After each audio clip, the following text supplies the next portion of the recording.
Hey guys, welcome back to today's video. And today we are going to be talking about congressional redistricting and numbers that we now see out of the state of Virginia last evening that seems to mark the end of the national redistricting battle between Democrats and Republicans ahead of the 2026 midterm elections, barring Florida from intervening. A progressive just admitted Democrats won the redistricting war, and he celebrates.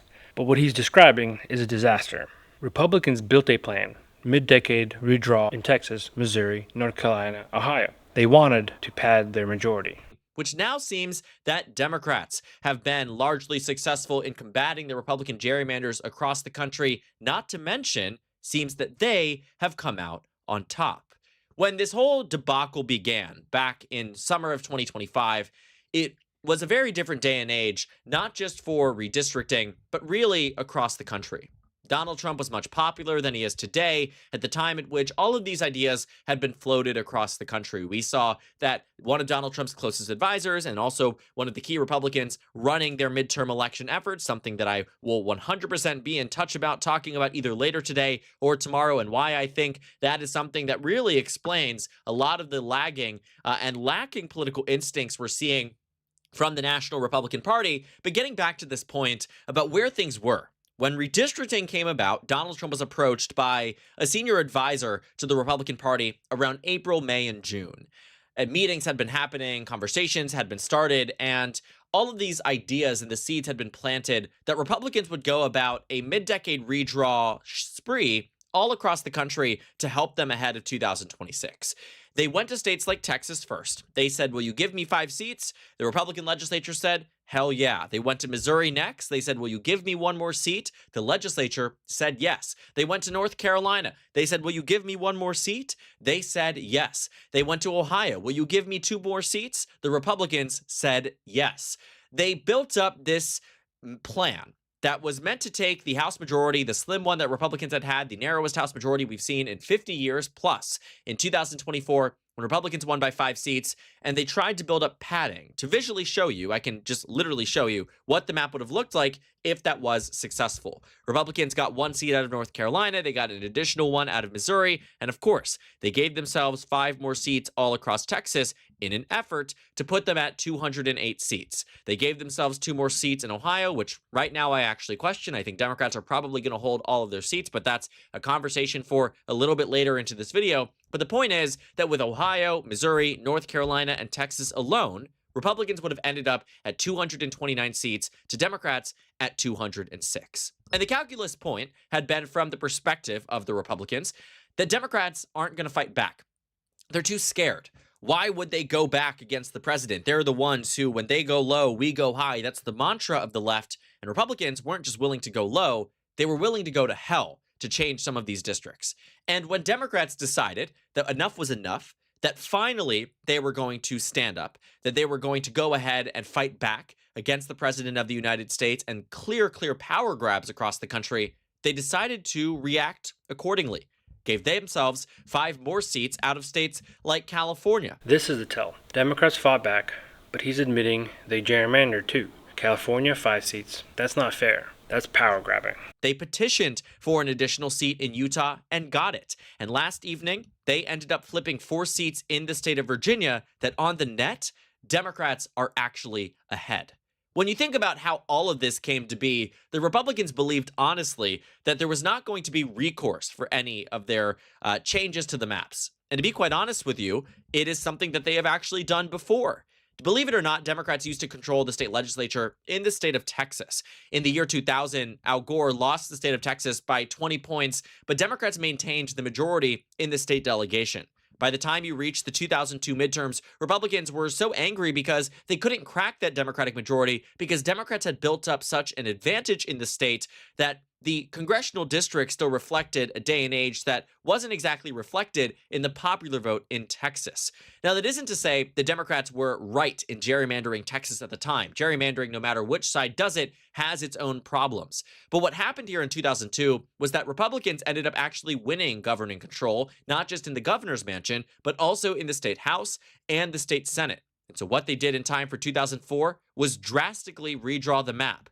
But Democrats didn't respond accordingly anywhere. It set a bad precedent that no matter what, Republicans were going to do what they wanted and Democrats were just going to take it. In 2010, the Republicans did the exact same thing in overwhelming gerrymanders across the country that made it so even though in 2012, Democrats actually won the popular vote in the House, they ended up with just 201 seats on the national stage. It wasn't until Democrats won the popular vote by 9 points nationally that they won back House control. Then in 2020, Democrats started to be a bit more adequate in terms of their reaction, but not enough. Republicans had drawn them out of any chance of winning any seats in states like Texas and states like Florida, states that Democrats used to be well within striking distance. They took advantage of Democrats who were unwilling in states like Virginia to draw excessive gerrymanders, but in neighboring North Carolina drew Democrats down to just 4 seats statewide, in addition to the new mid-decade redraw that gave Republicans an additional seat. So when Democrats started fighting back, Republicans were really caught off guard. They made efforts in a number of states that they were unsuccessful in. They went to Indiana, where they tried to get 2 more seats. It failed. They went to Nebraska, where they tried to get 1 more seat. It failed. They went to Kansas, where they tried to get 1 more seat, and it failed. And really, across the board here, the Democrats ended up now with 10 additional seats because the calculus for Republicans was that Democrats wouldn't go even for a singular one, that their base was too shifty. And that's the big thing here, that Democrats were seen as the lapdogs for what Republicans were doing on the national stage. And because of this whole mantra that the moral high ground is how you win elections, I really think, and I'm sure you can feel this on the ground if you exist within political spaces, you can see this in the way not just the politicians are acting, but the voters who back those politicians, that there is a change in perception. There is a change in approach to electoral politics, and one that I think is actually quite welcome amongst the left because they see it as a prime opportunity for the first time in a long time to be successful, not just now, but when those majorities are won back. That's why Gavin Newsom's stock is rising. I don't think any of this is lost or disconnected. That the one governor who finds a way to substantively, not to say that many haven't, but find a way that actually reverberates across the country and is felt to the highest degree by the Oval Office, that redistricting effort in California has set that political party in the state into a total frenzy. They're fighting against each other. The Republican Kevin Kiley's an independent who might as well put on a blue, wig and work at Starbucks and says, "I'm a woke liberal who I want you to vote for me because you can ignore my 99% Trump voting record." I mean, that's how broken that political party has gotten. And why? Because Gavin Newsom and the Democrats successfully fought back against the Republicans in that state. They always avoid this. Gavin Newsom is the hero here. The guy who lied about gerrymandering, that's the same person we're supposed to celebrate. And something that I think is kind of lost in all of this too is that in this blatant calculus, this bare bones surface level addressing and understanding of what the numbers look like right now, to be quite honest with you, not only are Democrats ahead just based off of what the surface level analysis says, when you actually get into the nitty gritty about these districts and the way that they look and the way that they stand, to be very, very blunt, it is a lot better for Democrats than I think Democrats realize, than I think Republicans realize, and here's why.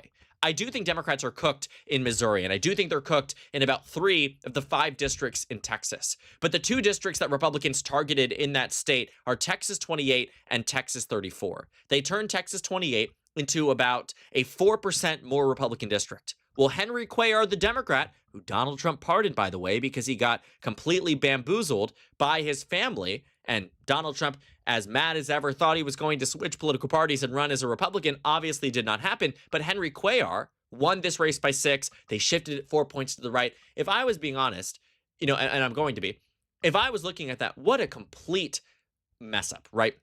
I'm not going to say F up, but I do think it is to that degree of, you had all this political capital. You expended and started this entire national war and frenzy between blue states and red states over maps.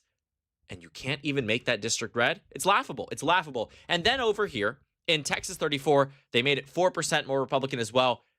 When you win a race by 3 in an environment like 2024 as a Democrat, you're winning that district, even if it is 4% more Republican, in 2026. And so really, the Republicans overestimated their support in Texas. You look at Texas 28, you look at Texas 34, those two districts, I honestly believe Democrats are going to be fine in. So that actually removes the Republican number and brings it down to 3. So where are we at, right? Democrats are at +5 in California. Texas is only at +3.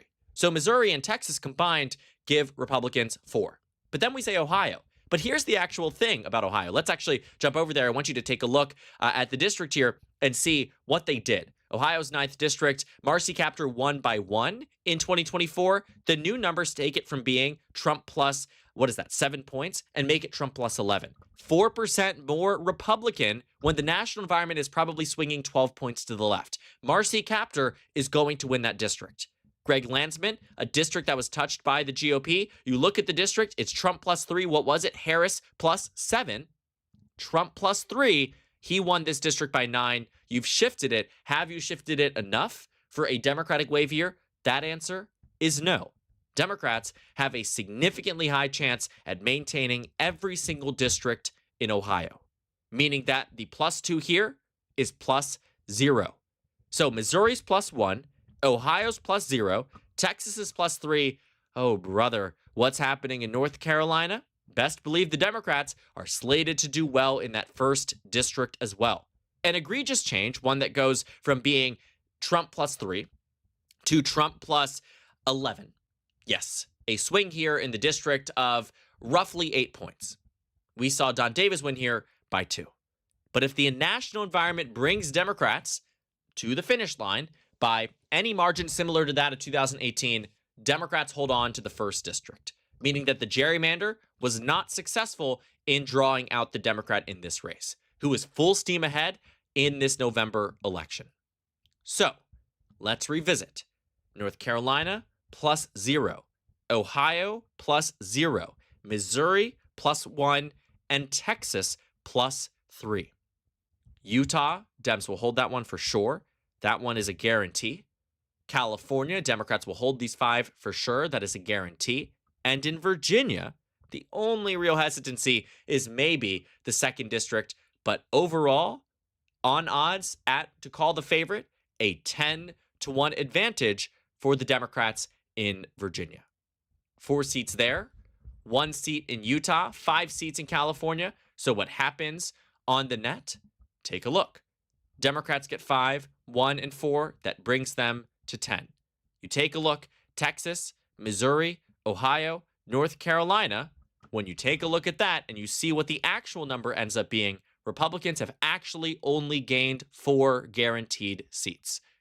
Where they could get maybe 5, 6, or 7, but really, they're not getting more than that.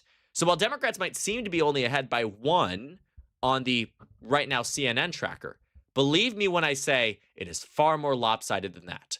And Republicans would have been much better off never even have agreeing to this in the Oval Office in the first place. That's why the NRCC chair, who has been asked about, oh, what do you feel about this mid-decade redraw? How do you react to it that Democrats are now ahead? And he says it wasn't his decision. Everyone is absolving themselves of responsibility. Why?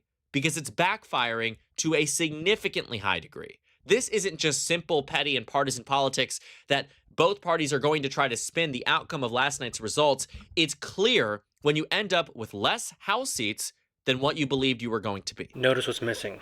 Even he admits it's a shit show. Both sides gerrymandered. Neither side is honest, but only one side is celebrating. Because actually, if we were to just go ahead and visualize what that net difference is, let's say, you remember, the Republicans said we're going to get 5 seats out of Texas. You know, I promise we'll swing these back, right? You look at the 5 seats in Texas. They said we're going to get 1 in Missouri. They said we're going to get 2 in the state of Ohio. We're going to get 1 in North Carolina. What did that end up with, right? Republicans at 228. The Democrats fought back. They said we're going to get 5 in California.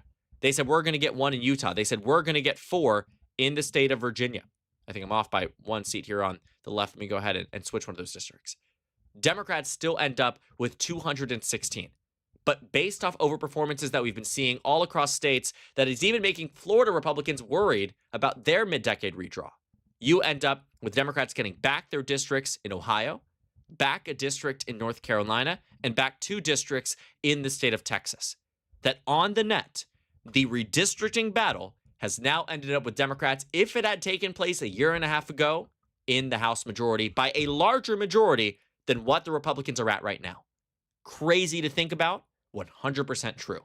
And so that is why all of this has been this biggest shit show for the GOP that, apologies, but seriously, the most massive mess up, massive F up across the board here that they even tried to do this in the first place. And it is Democrats, sounds crazy and unbelievable. I've been watching Democratic politics on this channel for nearly 10 years now, and this is the first time I've really seen any type of commitment and follow through on fighting back against what Republicans are doing to them and giving them a taste of their own medicine. What it actually means. Democrats finally fought back, and Republicans got outplayed. That's the collapse. They started a war they couldn't finish. If this makes you angry, hit like and subscribe. Republicans got outplayed, and they have no one to blame but themselves. But when it actually happens, it's clear exactly what you see on the national stage. Democrats with a massive, massive advantage in a way that was never even expected. And numbers that on the net are entirely beneficial for the Democratic Party and something Republicans should have kept in mind when they made this choice in the first place. And as we see, Democrats pull ahead and win the redistricting battle across the country on the net and will end up in quite a good position this November of 2026. So thank you guys so much for watching this video. Make sure to comment down suggestions below. Subscribe on the left if you haven't already, and check out the Instagram and Twitter. At the bottom left of the screen, there's also a Discord server for you to go ahead and join. On the screen, there's a video for you to watch, and then a playlist